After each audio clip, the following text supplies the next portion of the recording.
কেউ যদি পরকীয়া প্রেমে লিপ্ত হয়, কমপক্ষে দুনিয়া আখিরাত মিলে তার 6টা ক্ষতি হবে। এখানে যদি থাকেন, এই মুহূর্তে আপনার চরিত্র পাল্টাবেন। 1 নম্বরে আপনার চেহারার উজ্জ্বলতা নষ্ট হয়ে যাবে। 2 নম্বরে আপনার জীবনের ইবাদত বন্দেগী কবুল হওয়া বন্ধ হয়ে যাবে। 3 নম্বরে মরণের সময় আপনি বেঈমান হয়ে মারা যাবেন, ঈমান পাবেন না। এই যে এত বড় কঠিন কঠিন কথাগুলো বললাম, এবার আল্লাহকে সাক্ষী রেখে হাত তুলে বলেন তো, পরকীয়া প্রেমে লিপ্ত আছেন কারা? হাত তোলেন তো।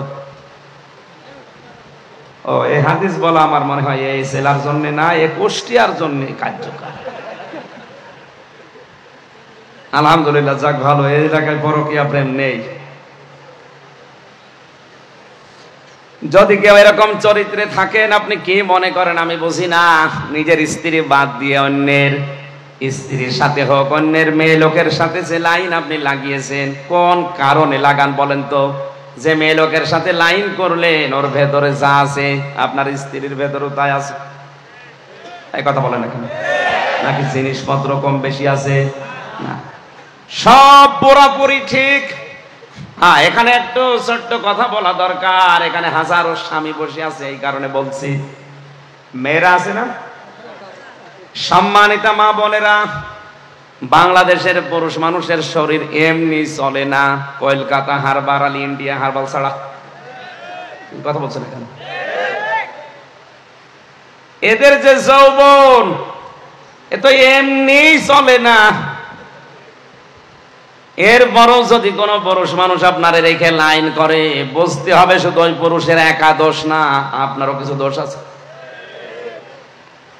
আল্লাহর নবী জানিয়েছেন, এই পৃথিবীতে যখন স্বামী বাড়িতে আসবে, দুনিয়ায় যত কাজ থাক সব কাজ মেয়েদের জন্য নিষিদ্ধ। স্বামীকে আগে হাসি মুখে সালাম দিয়ে তাকে সময় দেওয়া মেয়েদের জন্য বড় ইবাদত। এইটা পারিবারিক জীবনে না থাকার কারণে স্ত্রীর পক্ষ থেকে রেসপেক্ট, সম্মান এবং আদর সোহাগ যেটা পাওয়া দরকার, অধিকাংশ পরিবারের স্বামী এটা পায় না, এই জন্য লাইন করে। এবার একটু জোরে বলেন, ঠিক? তার মানে বোঝা যাচ্ছে এখানে লাইন মারা লোক আছে।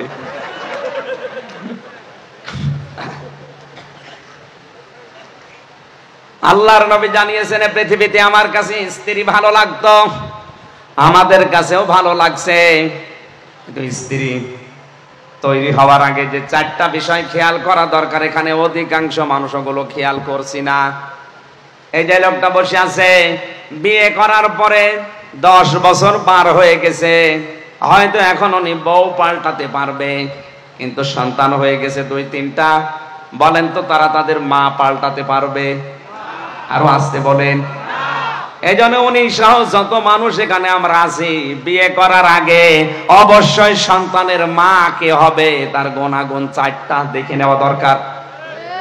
1 নম্বরে তার বংশ দেখতে হবে, 2 নম্বরে তার সৌন্দর্য, 3 নম্বরে তার সম্পদ, 4 নম্বরে দেখা লাগবে আল্লাহওয়ালা দিনদারিত্ব। অথচ আজকে বাংলাদেশ সহ অধিকাংশ মুসলিম দেশে মুসলমানদের বিয়ে শুরু হয় হারাম কাজ দিয়ে। মেয়ে দেখতে যাচ্ছে ছেলের দোলা ভাই আর বাবা, যে বিয়ে করবে যে ছাড়া দোলা ভাই আর বাবার জন্য দেখা ওই মেয়েকে যায় যাচ্ছে। আরো আসতে বলেন। অনেক জায়গায় দেখা যায় দোলা ভাই আর বাবা মিলে দেখতে গেছে, বাবার পছন্দ হয়ে গেছে, ছেলে বাদ দিয়ে নিজেই বিয়ে করে ফেলেছে। আর ওই মেয়েটা কবুল বলার আগে তো বাবার জন্যেও তা, দোলা ভাইয়ের জন্যেও তা, ওই ছেলের জন্যেও তা। কথা বলেন না কেন?